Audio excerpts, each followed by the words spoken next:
ओम नमः शिवाय। हिंदू कहानी संग्रह में आप सभी का स्वागत है। आइए जानते हैं बृहस्पति देव की पूजा और व्रत कथा। पूरी होगी हर मनोकामना। बृहस्पतिवार के दिन भगवान बृहस्पति की पूजा की जाती है। बृहस्पति देवता को धन, बुद्धि और शिक्षा का देवता माना जाता है। बृहस्पति देव की पूजा करने से सारी मनोकामनाएं पूरी होती हैं और परिवार में सुख शांति रहती है। शीघ्र विवाह के लिए भी ये व्रत करना उत्तम माना जाता है। गुरुवार को भगवान बृहस्पति की पूजा का विधान है। इस पूजा से परिवार में सुख शांति रहती है।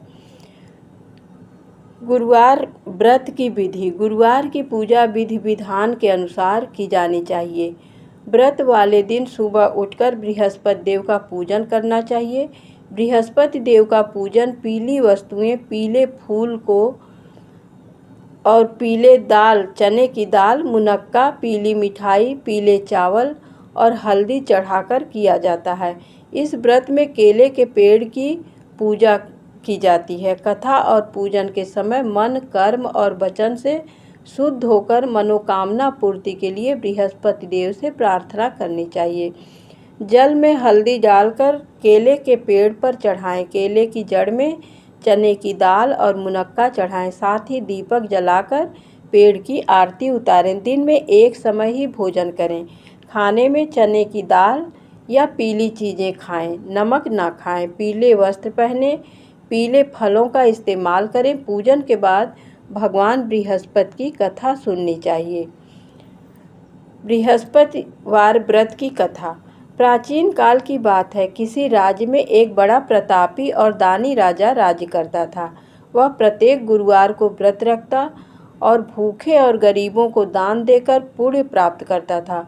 परंतु ये बात उसकी रानी को अच्छी नहीं लगती थी। वह न तो व्रत करती थी और न ही किसी को एक भी पैसा दान में देती थी और राजा को भी ऐसा करने से मना करती थी। एक समय की बात है। राजा शिकार खेलने के लिए वन चले गए थे।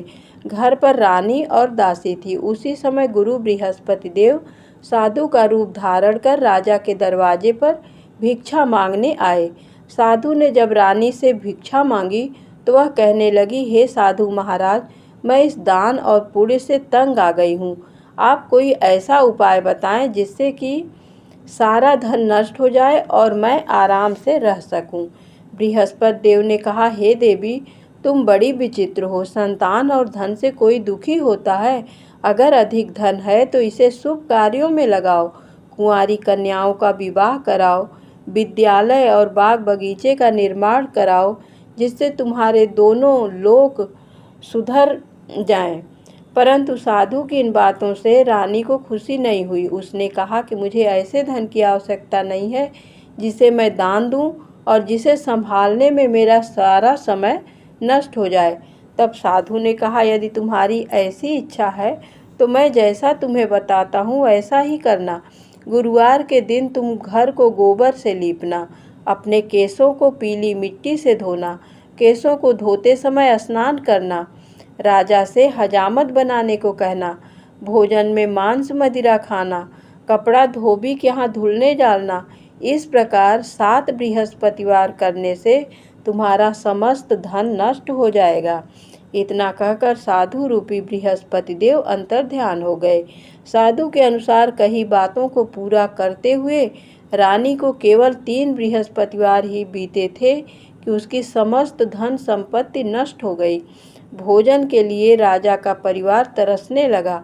तब एक दिन राजा ने रानी से बोला कि हे रानी, तुम यहीं रहो, मैं दूसरे देश को जाता हूँ क्योंकि यहाँ पर सभी लोग मुझे जानते हैं, इसलिए मैं कोई छोटा कार्य नहीं कर सकता। ऐसा कहकर राजा परदेश चला गया। वहाँ वह जंगल से लकड़ी काट कर लाता और शहर में बेचता। इस तरह वह अपना जीवन व्यतीत करने लगा। इधर राजा के परदेश जाते ही रानी और दासी दुखी रहने लगी।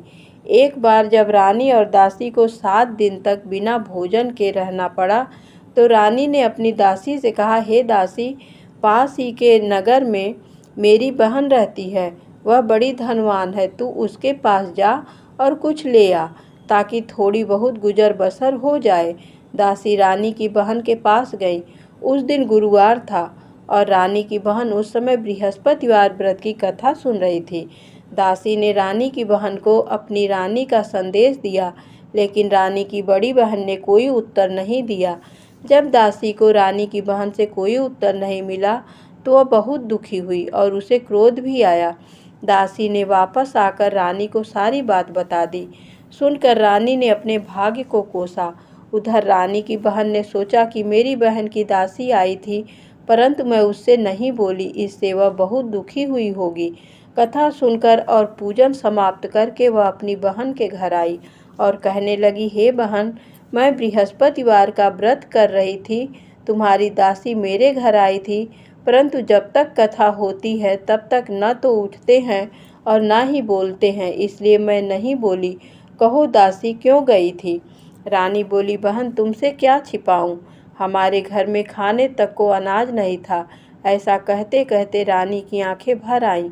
उसने दासी समेत पिछले 7 दिनों से भूखे रहने तक की बात अपनी बहन को विस्तार पूर्वक सुना दी। रानी की बहन बोली, देखो बहन, भगवान बृहस्पति देव सबकी मनोकामना को पूर्ण करते हैं। देखो शायद तुम्हारे घर में अनाज रखा हो। पहले तो रानी को विश्वास नहीं हुआ, पर बहन के आग्रह करने पर उसने अपनी दासी को अंदर भेजा तो उसे सचमुच अनाज से भरा एक घड़ा मिल गया। यह देखकर दासी को बड़ी हैरानी हुई। दासी रानी से कहने लगी, हे रानी, जब हमको भोजन नहीं मिलता तो हम व्रत ही तो करते हैं, इसलिए क्यों न इनसे व्रत और कथा की विधि पूछ ली जाए ताकि हम भी व्रत कर सकें। तब रानी ने अपनी बहन से बृहस्पतिवार व्रत के बारे में पूछा। उसकी बहन ने बताया, बृहस्पतिवार के व्रत में चने की दाल और मुनक्का से विष्णु भगवान का केले की जड़ में पूजन करें तथा दीपक जलाएं, व्रत और कथा सुने, पीला भोजन ही करें, इससे बृहस्पति देव प्रसन्न होते हैं। और व्रत और पूजन विधि बताकर रानी की बहन अपने घर को लौट गई। 7 दिन के बाद जब गुरुवार आया तो रानी और दासी ने व्रत रखा। घोड़साल में जाकर चना और गुड़ ले आई, फिर उससे केले की जड़ तथा विष्णु भगवान का पूजन किया। अब पीला भोजन कहाँ से आए, इस बात को लेकर दोनों बहुत दुखी थे। चूँकि उन्होंने व्रत रखा था, इसलिए बृहस्पति देव उनसे प्रसन्न थे।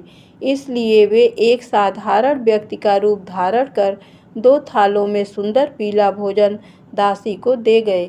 भोजन पाकर दासी प्रसन्न हुई और फिर रानी के साथ मिलकर भोजन ग्रहण किया। उसके बाद वे सभी गुरुवार को व्रत और पूजन करने लगी। बृहस्पति भगवान की कृपा से उनके पास फिर से धन संपत्ति आ गई, परंतु रानी फिर से पहले की तरह आलस्य करने लगी। तब दासी बोली, देखो रानी, तुम पहले भी इस प्रकार आलस्य करती थी, तुम्हें धन रखने में कष्ट होता था, इस कारण सभी धन नष्ट हो गया, और अब जब भगवान बृहस्पति की कृपा से धन मिला है तो तुम्हें फिर से आलस्य हो रहा है। रानी को समझाते हुए दासी कहती है कि बड़ी मुसीबतों के बाद हमने ये धन पाया है, इसलिए हमें दान पुण्य करना चाहिए, भूखे मनुष्यों को भोजन कराना चाहिए और धन को शुभ कार्यों में खर्च करना चाहिए, जिससे तुम्हारे कुल का यश बढ़ेगा, स्वर्ग की प्राप्ति होगी और पितृ प्रसन्न होंगे। दासी की बात मानकर रानी अपना धन शुभ कार्यों में खर्च करने लगी, जिससे पूरे नगर में उसका यश फैलने लगा। बृहस्पतिवार व्रत कथा के बाद श्रद्धा के साथ आरती की जानी चाहिए। इसके बाद प्रसाद बांटकर उसे ग्रहण करना चाहिए। बोलो बृहस्पति भगवान की जय। श्री हरि विष्णु भगवान माँ लक्ष्मी की जय। धन्यवाद।